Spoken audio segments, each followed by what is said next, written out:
ये ले सर, आपके बर्गर आ गए हैं, पिज्जा मैं आपका लेके आता हूँ। और कुछ चाहिए आपको इसके अलावा? नहीं, और कुछ नहीं चाहिए, बस पिज्जा ला दो। अच्छा सर, ला देता हूँ अभी। मैंने तुमसे कहा भी था मेरे पास पैसे नहीं है, फिर भी तुमने इतना बड़ा ऑर्डर कर दिया। अब मैं पैसे कहाँ से दूंगा?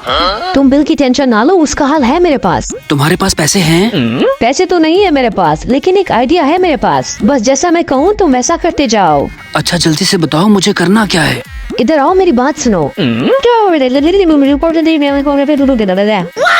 आइडिया तुम्हारा बिल्कुल ठीक है। मैं ऐसा करता हूँ, अभी हाथ धो के आता हूँ, तुम प्लान शुरू करो।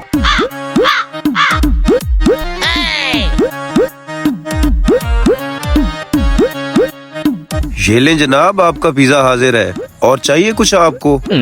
शुक्रिया आपका, और कुछ नहीं चाहिए। क्या आप मेरी एक हेल्प कर देंगे प्लीज? अरे हाँ हाँ जनाब, आप हुक्म करें, हमारी तो जान भी हाजिर है। क्या करना है बताएं आप।